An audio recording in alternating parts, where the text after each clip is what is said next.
നമസ്കാരം. ഇന്ന് നമ്മൾ പഠിക്കുന്നത് വേവ്ഡ് ബട്ടൺ ഹോൾ സ്റ്റിച്ചാണ്. നമ്മൾ കഴിഞ്ഞ ക്ലാസ്സിൽ പഠിച്ച ബട്ടൺ ഹോൾ സ്റ്റിച്ചിനെ ബേസ് ചെയ്തിട്ട് തന്നെയാണ് ഈ ഒരു സ്റ്റിച്ച്. കഴിഞ്ഞ ക്ലാസ്സുകളിൽ ബട്ടൺ ഹോൾ സ്റ്റിച്ച് ചെയ്യാൻ നമുക്ക് പാരലലായിട്ട് 2 ലൈൻസ് വരച്ചു കൊടുക്കണമായിരുന്നു. അതുപോലെ ഡബിൾ ബട്ടൺ ഹോൾ ചെയ്തപ്പോൾ നമ്മൾ 3 ലൈൻസ് പാരലലായിട്ട് വരച്ചു കൊടുത്തു. അതേസമയം നമുക്ക് ഈ വേവ്ഡ് ബട്ടൺ ഹോൾ സ്റ്റിച്ച് ചെയ്യാൻ ഒരു 4 മുതൽ 7 വരെയുള്ള ലൈൻസ് നമുക്ക് വരച്ചു കൊടുക്കാം. ഞാനിവിടെ 5 ലൈൻസാണ് വരച്ചു കൊടുക്കുന്നത്. ഇതിന് മുന്നേ ഉള്ള വീഡിയോസ് കണ്ടിട്ടില്ല എന്നുണ്ടെങ്കിൽ ക്ലാസ് 1 തൊട്ടുള്ള വീഡിയോസിൻ്റെ പ്ലേലിസ്റ്റിൻ്റെ ലിങ്ക് ഞാൻ ഡിസ്ക്രിപ്ഷനിൽ കൊടുത്തിട്ടുണ്ട്. അപ്പോൾ ആ വീഡിയോസൊക്കെ പ്രാക്ടീസ് ചെയ്തതിന് ശേഷം ഈ വീഡിയോ പ്രാക്ടീസ് ചെയ്താൽ മതി. അതുപോലെ ഓൺലൈൻ ക്ലാസ്സിൽ ജോയിൻ ചെയ്യണം എന്നുണ്ടെങ്കിൽ സ്ക്രീനിൽ കാണുന്ന വാട്സപ്പ് നമ്പറിൽ കോൺടാക്റ്റ് ചെയ്താൽ മതി. വാട്സപ്പിൻ്റെ ലിങ്ക് ഞാൻ ഡിസ്ക്രിപ്ഷനിൽ കൊടുത്തിട്ടുണ്ട്. അതാകുമ്പോൾ നിങ്ങൾക്ക് നമ്പർ സേവ് ചെയ്യാതെ മെസ്സേജ് ചെയ്യാൻ പറ്റും. അതുപോലെ വാട്സപ്പ് ഗ്രൂപ്പിൻ്റെ ലിങ്ക് ഡിസ്ക്രിപ്ഷനിൽ കൊടുത്തിട്ടുണ്ട്. നിങ്ങൾക്ക് ഡയറക്റ്റ് വേണമെങ്കിലും ഗ്രൂപ്പിൽ ജോയിൻ ചെയ്യാം. ഈ സ്റ്റിച്ച് നമ്മൾ ഏറ്റവും താഴെയുള്ള ഈ ഒരു ലൈനില്ലേ, ഈ ഒരു ലൈനിൽ നിന്നാണ് സ്റ്റാർട്ട് ചെയ്യുന്നത്. സ്റ്റാർട്ടിംഗ് ഒക്കെ പഴയതുപോലെ തന്നെ, യാതൊരു മാറ്റവും ഇല്ല. നമുക്ക് നീഡിൽ കുത്തി ത്രെഡ് എടുക്കാം. അതിനുശേഷം ഒരു ലോക്ക് സ്റ്റിച്ച് ഇട്ട് കൊടുക്കണം. ഇനി ബട്ടൺ ഹോൾ ചെയ്ത പോലെ തന്നെ ആ ഒരു ഫസ്റ്റ് ലൈനില്ലേ, ആ ഒരു തൊട്ട് മുകളിലുള്ള ലൈൻ, ആ ഒരു ലൈനിലേക്ക് നീഡിൽ കുത്തി നമുക്ക് ത്രെഡ് എടുക്കുക. അതിനുശേഷം ത്രെഡ് റിവേഴ്സ് കൊണ്ടുവന്ന് ആ ഒരു സ്റ്റാർട്ടിംഗ് പോയിൻറ്റിലേക്ക് ഒരു ലോക്ക് സ്റ്റിച്ച് ഇട്ട് കൊടുക്കണം. ഇനി നമുക്ക് അടുത്ത സ്റ്റിച്ച് എത്ര ഗ്യാപ്പിലാണോ വേണ്ടുന്നത് അത്രയും ഡിസ്റ്റൻസിൽ ഹൊറിസോണ്ടലായിട്ട് ഒരു ചെയിൻ സ്റ്റിച്ച്. ഇനി മുകളിലേക്ക് വീണ്ടും ഒരു ലോങ് ചെയിൻ എടുക്കണം. അപ്പോൾ മുകളിലേക്ക് നമ്മൾ ലോങ് ചെയിൻ എടുക്കുമ്പോൾ ഇപ്പം ഫസ്റ്റ് നമ്മൾ ലോങ് ചെയിൻ എടുത്തില്ലേ, അതിന് തൊട്ട് മുകളിലുള്ള ലൈനിലാണ് അടുത്ത ലോങ് ചെയിൻ എടുക്കേണ്ടത്. ഇവിടെയും ബട്ടൺ ഹോളിൽ ചെയ്ത പോലെ തന്നെ നീഡിൽ റിവേഴ്സ് കൊണ്ടുവന്ന് ആ ഒരു സ്റ്റാർട്ടിംഗ് പോയിൻറ്റിൽ ഒരു ലോക്ക് സ്റ്റിച്ച് കൊടുക്കുക. വീണ്ടും ഹൊറിസോണ്ടലായിട്ട് നമുക്ക് എത്ര ഡിസ്റ്റൻസിലാണോ വേണ്ടുന്നത് അത്രയും ഡിസ്റ്റൻസിൽ ഒരു ലോങ് ചെയിൻ. വീണ്ടും മുകളിലേക്ക് ലോങ് ചെയിൻ. ലാസ്റ്റ് നമ്മൾ ഏത് ലൈനിലാണോ ലോങ് ചെയിൻ എടുത്തത് അതിന് തൊട്ട് മുകളിലുള്ള ലൈനിൽ ലോങ് ചെയിൻ എടുക്കുക. നീഡിൽ റിവേഴ്സ് കൊണ്ടുവന്ന് താഴെ ഒരു ലോക്ക് സ്റ്റിച്ച് ഇട്ട് കൊടുക്കുക. വീണ്ടും താഴെ ഹൊറിസോണ്ടലായിട്ട് ഒരു ചെയിൻ സ്റ്റിച്ച്. വീണ്ടും നമ്മൾ മുകളിലേക്ക് പോവുക. മുകളിലേക്ക് ലാസ്റ്റ് എടുത്ത ലോങ് ചെയിൻ ഏത് ലൈനിലാണോ അതിന് തൊട്ട് മുകളിലുള്ള ലൈനിലേക്കൊരു ലോങ് ചെയിൻ. വീണ്ടും നീഡിൽ റിവേഴ്സ് താഴേക്ക് കൊണ്ടുവന്നൊരു ലോക്ക് സ്റ്റിച്ച്. ഇപ്പോൾ നമ്മൾ ഓരോ ചെയിനും മുകളിലേക്ക് ഓരോ സ്റ്റെപ്പ് കൂട്ടിയാണ് എടുത്തത്. ഇനി നമ്മൾ അടുത്ത ചെയിൻ എടുക്കുമ്പോൾ ഇതുപോലെ ഓരോ ചെയിൻ താഴേക്ക് കുറച്ചുകൊണ്ട് വരണം. ഫസ്റ്റ് 1 2 3 4 നമ്മൾ എടുത്തു. ഇനി അടുത്തത് 4 3 2 1 ഇങ്ങനെ എടുത്തു വരണം. ലാസ്റ്റ് എടുത്ത ലോങ് ചെയിനിൻ്റെ തൊട്ട് താഴെയുള്ള ലൈനിലായിട്ട് അടുത്ത ലോങ് ചെയിൻ എടുക്കണം. താഴെ ലോക്ക് സ്റ്റിച്ച് കൊടുക്കുക. അതിനുശേഷം വീണ്ടും ഹോറിസോണ്ടലായിട്ട് ഒരു ലോങ് ചെയിൻ എടുക്കുക.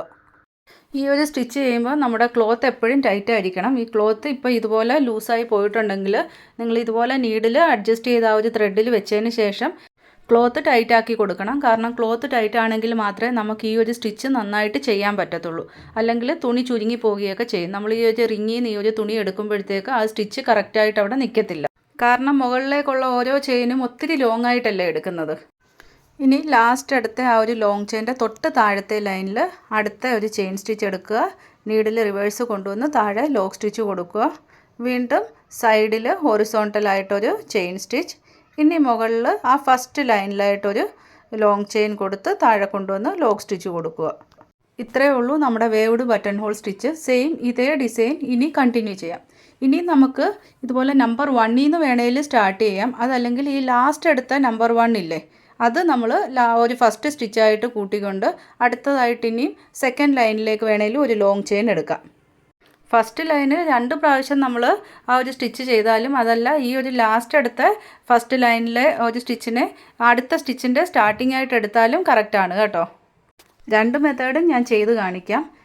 ഇതുപോലെ ഫസ്റ്റ് ലൈനിൽ ഒരു സ്റ്റിച്ച് കൊടുത്തിട്ട് വേണമെങ്കിലും നമുക്ക് അടുത്ത ലെയർ സ്റ്റാർട്ട് ചെയ്യാം. അതല്ലെങ്കിൽ ഈ ഒരു ലാസ്റ്റ് കൊടുത്ത സ്റ്റിച്ചില്ലേ അതിനെ അടുത്ത ലെയറിൻ്റെ ഫസ്റ്റ് സ്റ്റെപ്പായിട്ട് വേണമെങ്കിലും യൂസ് ചെയ്യാം. ഞാനിപ്പോൾ ഈ ഫസ്റ്റ് വേവിൻ്റെ ലാസ്റ്റിലത്തെ ആ ഒരു സ്റ്റിച്ചിനെ തന്നെ ഞാൻ അടുത്ത വേവിൻ്റെ സ്റ്റാർട്ടിംഗ് ആയിട്ട് സ്റ്റിച്ച് ചെയ്യുകയാണ്. അതായത് ആ ഒരു ലാസ്റ്റ് വന്ന ഫസ്റ്റ് ലൈനിലെ സ്റ്റിച്ചില്ലേ അത് 2 വേവിനും കോമൺ ആയിരിക്കും. അപ്പോൾ അടുത്തതായിട്ട് സെക്കൻഡ് ലെയർ ഞാൻ അതിന് തൊട്ട് മുകളിലുള്ള രണ്ടാമത്തെ ലൈനിലായിട്ട് സ്റ്റിച്ച് ചെയ്തു. ഇനി താഴെ നമുക്കൊരു ലോക്ക് സ്റ്റിച്ച് കൊടുക്കാം. നിങ്ങൾക്കിത് ചെയ്യാൻ കൺഫ്യൂസ് ആവുന്നുണ്ടെങ്കിൽ ഇതുപോലെ ഡ്രോ ചെയ്തിട്ട് വേണമെങ്കിലും ചെയ്യാം കേട്ടോ. കാരണം ഇതിപ്പോൾ ഒരുപാട് മെത്തേഡിൽ ചെയ്യാൻ പറ്റും. ഞാനിപ്പോൾ ഈ കാണിച്ചു തന്ന മെത്തേഡിൽ മാത്രമല്ല, ഞാനിവിടെ ടോട്ടൽ 6 മെത്തേഡ് കാണിക്കുന്നുണ്ട്. ബിഗിനേഴ്സ് വരച്ചിട്ടൊക്കെ ചെയ്യുകയാണെന്നുണ്ടെങ്കിൽ നമുക്ക് ആ ഒരു ഗ്യാപ്പ് കറക്റ്റായിട്ട് മെയിൻറ്റെയിൻ ചെയ്യാൻ പറ്റും. കാരണം ഈ ഒരു സ്റ്റിച്ചിന് നമുക്ക് ഗ്യാപ്പ് കറക്റ്റായിട്ട് മെയിൻറ്റെയിൻ ചെയ്തെങ്കിലേ പറ്റൂ. ഇതുപോലെ ഡ്രോ ചെയ്തിട്ട് ചെയ്യുകയാണെങ്കിൽ കറക്റ്റ് അതിൻ്റെ മുകളിലൂടെ തന്നെ നമുക്കങ്ങ് സ്റ്റിച്ച് ചെയ്ത് പോയാൽ മതി. പിന്നെ ഇവിടെ നമുക്ക് ലോങ് ആയിട്ടുള്ള ചെയിനാണ് എടുക്കേണ്ടത്. അപ്പോൾ ത്രെഡ് ഒരുപാട് ടൈറ്റായിട്ട് പിടിക്കല്ലോ. ഒരുപാട് ടൈറ്റായിട്ട് പിടിച്ചാൽ നമ്മൾ ആ ഏറ്റവും ലോങ് ആയിട്ട് എടുക്കുന്ന ചെയിനില്ലേ, ആ ഒരു ചെയിൻ നമ്മൾ എടുക്കുമ്പോഴത്തേക്ക് തുണി ചിലപ്പോൾ ചുരുങ്ങിപ്പോകും. പിന്നെ ഇവിടെ ശ്രദ്ധിക്കേണ്ടത് എൻഡ് നോട്ടാണ്. എൻഡ് നോട്ട് നമ്മൾ ബട്ടൺ ഹോളിൽ ചെയ്ത പോലെ തന്നെ ഏറ്റവും ബേസിൽ ഉള്ള ആ ഒരു ലൈനിലാണ് നമുക്ക് എൻഡ് നോട്ട് ഇട്ട് കൊടുക്കേണ്ടത്. മുകളിലത്തെ ലൈനിലൊക്കെ നമ്മൾ എൻഡ് നോട്ട് ഇട്ട് കൊടുത്തു കഴിഞ്ഞാൽ അത് പെട്ടെന്ന് എടുത്തറിയും. അതുകൊണ്ട് ഈ ഒരു താഴത്തെ ഹോറിസോണ്ടൽ ലൈൻ ചെയ്യുന്നില്ലേ, ആ ഒരു ലൈനിലായിരിക്കണം നമ്മൾ എൻഡ് നോട്ട് കൊടുക്കേണ്ടത്.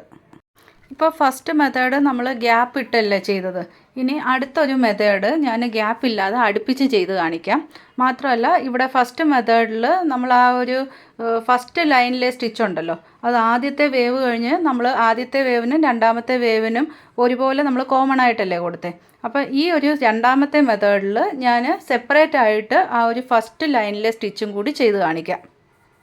ഇവിടെ ഞാൻ 5 ലൈൻസ് തന്നെയാണ് കൊടുക്കുന്നത് കേട്ടോ. മുകളിൽ ചെയ്ത പോലെ തന്നെയാണ് നമ്മൾ സ്റ്റാർട്ടിങ്ങും എല്ലാം ചെയ്യുന്നത്. സ്റ്റിച്ചും മുകളിൽ ചെയ്ത അതേ മെത്തേഡ് തന്നെ. പക്ഷേ നമ്മൾ ഹോറിസോണ്ടൽ ലൈൻ എടുക്കുമ്പോൾ ഈ ഒരു മുകളിൽ കൊടുത്ത അത്രയും ഗ്യാപ്പ് കൊടുക്കണ്ട, തൊട്ടടുത്ത് തന്നെ ഹോറിസോണ്ടൽ ചെയിൻ കൊടുക്കണം. മുകളിലേക്കുള്ള ലോങ് ചെയിൻ നമ്മൾ മുകളിലെടുത്ത പോലെ തന്നെ ഓരോ ചെയിൻ കഴിയുമ്പോഴും നമ്മൾ ഓരോ സ്റ്റെപ്പ് മുകളിലേക്ക് പോവും.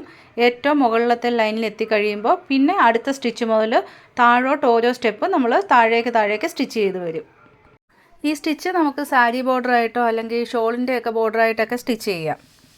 സാരിയുടെ മുന്താണിയിലൊക്കെ നമുക്ക് ലെയറായിട്ട് സ്റ്റിച്ച് ചെയ്തെടുക്കാം. അതല്ലെങ്കിൽ നമുക്ക് ഷോളിൻ്റെയൊക്കെ 4 സൈഡിലും ഈ ഒരു ഡിസൈൻ സ്റ്റിച്ച് ചെയ്യാം. അതുപോലെ ടേബിൾ കവറിലും പില്ലോ കവറിലും ഒക്കെ ഈ ഒരു സ്റ്റിച്ച് കൊടുക്കാം. നെക്കിൻ്റെ ബോർഡറായിട്ട് വേണമെങ്കിലും നമുക്ക് യൂസ് ചെയ്യാം കേട്ടോ. ബ്ലൗസിൻ്റെ സ്ലീവ്സിലൊക്കെ നമ്മൾ ത്രെഡ് വർക്കിൻ്റെ ബ്ലൗസാണ്, അതല്ലെങ്കിൽ ബുട്ടാസിൻ്റെ ബ്ലൗസാണെന്നൊക്കെ ഉണ്ടെങ്കിൽ നമുക്കതിൻ്റെ സ്ലീവിൻ്റെ ബോർഡറിലൊക്കെ നമുക്ക് ഈ ഒരു സ്റ്റിച്ച് ചെയ്ത് കഴിഞ്ഞാൽ നല്ല ഹൈലൈറ്റ് ചെയ്യും.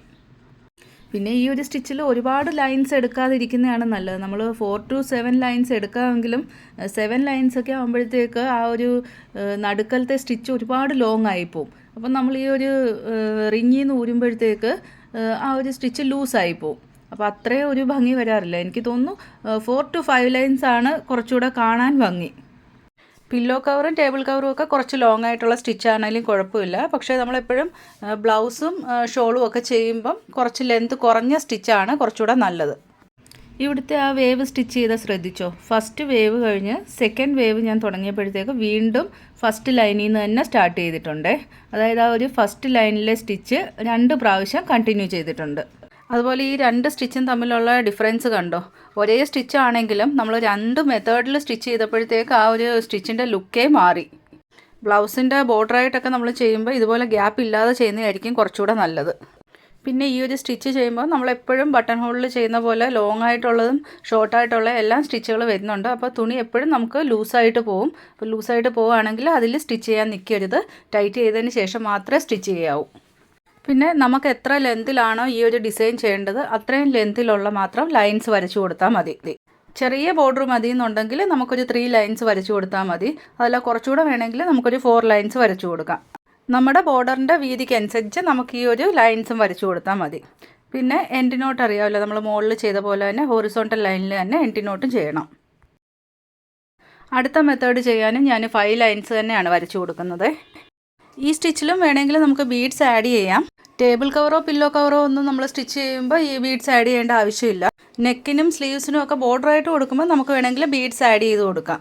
മുകളിലേക്ക് ഓരോ ലോങ് ചെയിൻ പോയിട്ടില്ലേ, ആ ഒരു ലോങ് ചെയിൻ്റെ എൻഡിൽ വേണമെങ്കിൽ നമുക്ക് ബീഡ്സ് ആഡ് ചെയ്യാം. സ്റ്റിച്ച് ചെയ്യുമ്പോൾ തന്നെ നമുക്ക് ആ ഒരു ത്രെഡിൽ ബീഡ്സ് ആഡ് ചെയ്യാൻ പറ്റത്തില്ല. കാരണം അങ്ങനെ ആഡ് ചെയ്യുമ്പോൾ നമുക്ക് പിന്നെ ലോക്ക് സ്റ്റിച്ച് കൊടുക്കേണ്ടി വരും. അപ്പം നമുക്ക് ഈ ബട്ടൺ ഹോൾ പോലെ താഴേക്ക് റിവേഴ്സ് കൊണ്ടുവരാനായിട്ട് പറ്റത്തില്ല. അപ്പോൾ അല്ലാതെ നമ്മൾ സെപ്പറേറ്റ് ആയിട്ട് ഓരോ ബീഡ്സ് വെച്ച് സ്റ്റിച്ച് ചെയ്ത് കൊടുത്താൽ മതി.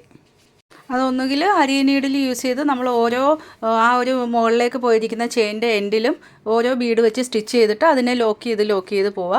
അതല്ലാന്നുണ്ടെങ്കിൽ നമുക്ക് സാധാ സൂചി നൂലുമില്ലേ, സാധാ സൂചി ഉപയോഗിച്ച് നമുക്ക് ഓരോ ബീഡ് വെച്ച് കോർത്ത് വേണേലും കൊടുക്കാം.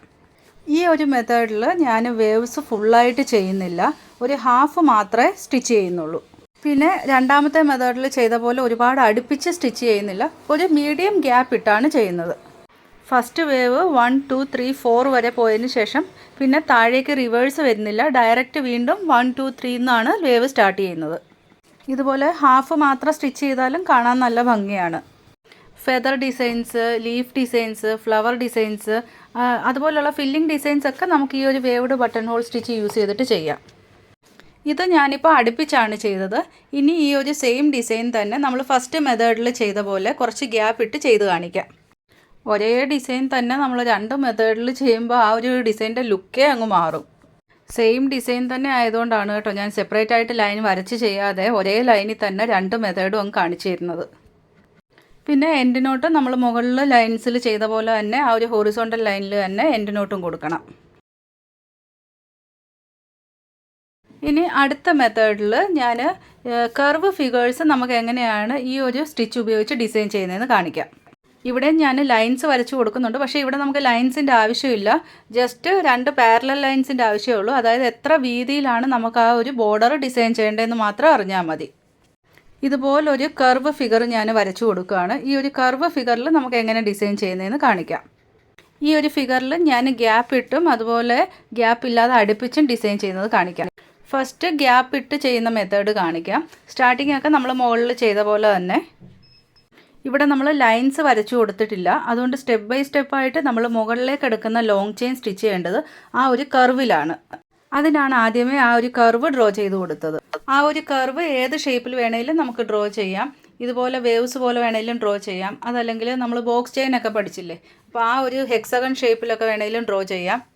അല്ലെങ്കിൽ ആ ചോക്ലേറ്റ് ബോക്സ് ചെയിൻ ഒക്കെ പഠിച്ച ആ ഒരു മെത്തേഡ്, ഏത് ഡിസൈനാണോ നമുക്ക് ചെയ്യേണ്ടത്, ഏത് ഷേപ്പിലാണോ നമുക്ക് ആ ഒരു ബോർഡർ വേണ്ടുന്നത്, ആ ഒരു ഡിസൈനിൽ നമുക്ക് ഡ്രോ ചെയ്ത് കൊടുക്കാം. വേണമെങ്കിൽ നമുക്ക് ആ ഒരു കർവ് ഞാൻ വരച്ചിട്ടില്ലേ, ആ ഒരു കർവിൻ്റെ അവിടെ ഔട്ട്ലൈനായിട്ട് ബീഡ്സ് വേണമെങ്കിലും നമുക്ക് ഫില്ല് ചെയ്ത് കൊടുക്കാം. അതുപോലെ ഈ ഒരു സ്റ്റിച്ച് നമുക്ക് പെട്ടെന്ന് ചെയ്യാനും പറ്റും. അതുപോലെ ബീഡ്സൊക്കെ വെച്ച് തയ്ക്കുകയാണെങ്കിൽ ലുക്കും നല്ല അടിപൊളിയായിരിക്കും. ഇപ്പോൾ കസ്റ്റമറിന് ലോ ബഡ്ജറ്റ് ബ്ലൗസാണ് വേണ്ടുന്നതെന്നുണ്ടെങ്കിൽ അവർക്ക് കോൺട്രാസ്റ്റിൽ ഈ ഒരു ഡിസൈൻ നമുക്ക് ചെയ്തിട്ട് ഇതിൽ ബീഡ്സൊക്കെ വെച്ച് ഫില്ല് ചെയ്യുകയാണെങ്കിൽ കുറച്ചുകൂടെ ഭംഗിയായിരിക്കും. പെട്ടെന്ന് നമുക്ക് ഈ ഒരു ബ്ലൗസ് ഫിനിഷ് ചെയ്യാനും പറ്റും. അതുപോലെ ബഡ്ജറ്റും നമുക്ക് കുറവേ ആകത്തുള്ളൂ. ഈ ഒരു മെത്തേഡ് തന്നെ ഞാൻ ഗ്യാപ്പ് ഇല്ലാതെ അടുപ്പിച്ച് സ്റ്റിച്ച് ചെയ്തും കൂടി കാണിക്കാം. ചെക്ക് സാരിയോ അല്ലെങ്കിൽ പട്ടുപാവാടയോ ഒക്കെ ആണെന്നുണ്ടെങ്കിൽ നമുക്ക് ഈ ഒരു ഡിസൈന് ബ്ലൗസിൽ ആ ഒരു ചെക്കിന് മാച്ച് ചെയ്യുന്ന രീതിയിൽ കോൺട്രാസ്റ്റ് ത്രെഡൊക്കെ ഉപയോഗിച്ച് ചെയ്യാൻ പറ്റും. ഒരുപാട് ഗ്യാപ്പ് ഇല്ലാതെ ചെയ്ത് കഴിഞ്ഞാൽ നമുക്കൊരു ഫില്ലിംഗ് സ്റ്റിച്ചിൻ്റെ ലുക്കും കിട്ടും.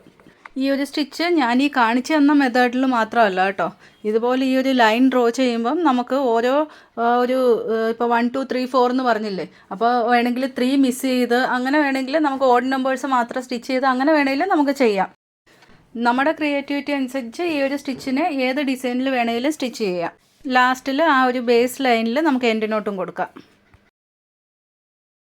ഒരേ സ്റ്റിച്ചാണെങ്കിലും നമ്മളിപ്പോൾ ഇതിനെ എത്ര മെത്തേഡിൽ ചെയ്തു എന്ന് നോക്കിയേ. ഓരോ മെത്തേഡിൽ നമ്മൾ ചെയ്യുമ്പോഴും ആ ഒരു സ്റ്റിച്ചിൻ്റെ ഭംഗിയും വ്യത്യസ്തമാണ്. കുർത്തിയിലോ ബ്ലൗസിലോ ഒക്കെ ഈ ഒരു സ്റ്റിച്ച് ഡിസൈൻ ചെയ്യുമ്പോൾ ഇതുപോലെ ബീഡ്സ് സ്റ്റിച്ച് ചെയ്ത് കൊടുക്കുകയാണെങ്കിൽ കുറച്ചുകൂടെ ഭംഗിയായിരിക്കും. ബീഡ്സിൻ്റെ സ്റ്റിച്ചിങ് നമ്മൾ അടുത്ത ക്ലാസ്സുകളിൽ പഠിക്കാൻ പോകുന്നതേ ഉള്ളൂ. അതുകൊണ്ടാണ് കേട്ടോ ഈ ഒരു ബീഡ്സ് സ്റ്റിച്ച് ചെയ്തത് ഞാൻ വീഡിയോയിൽ ഉൾപ്പെടുത്താഞ്ഞത്. ഇനി നിങ്ങൾ പ്രാക്ടീസ് ചെയ്യേണ്ടത്, ഇപ്പോൾ ഈ ഒരു 6 മെത്തേഡ് നമ്മളിവിടെ കാണിച്ചല്ലോ, ഈ ഒരു 6 മെത്തേഡും സെപ്പറേറ്റ് ആയിട്ട് ഓരോ ലൈൻസ് വെച്ച് ചെയ്യണം. ഇപ്പം ഞാനെങ്ങനെയാണ് 3ഉം 4ഉം 5ഉം 6ഉം എല്ലാം നമ്മൾ ഒരു ലൈനിൽ തന്നെ നമ്മൾ 2 പാർട്ടായിട്ട് കാണിച്ചത്. അപ്പോൾ നിങ്ങൾ പ്രാക്ടീസ് ചെയ്യുമ്പോൾ അങ്ങനെ പ്രാക്ടീസ് ചെയ്യൽ, എല്ലാം സെപ്പറേറ്റ് ആയിട്ട് 6 ലൈൻസ് ആയിട്ട് തന്നെ പ്രാക്ടീസ് ചെയ്യണം. അപ്പോൾ ഈ ഒരു സ്റ്റിച്ച് നിങ്ങൾക്ക് നന്നായിട്ട് മനസ്സിലായല്ലോ. വീഡിയോ ഇഷ്ടമായിട്ടുണ്ടെങ്കിൽ ലൈക്ക് ചെയ്യുക. അടുത്ത ക്ലാസ്സിൽ കാണാം. താങ്ക്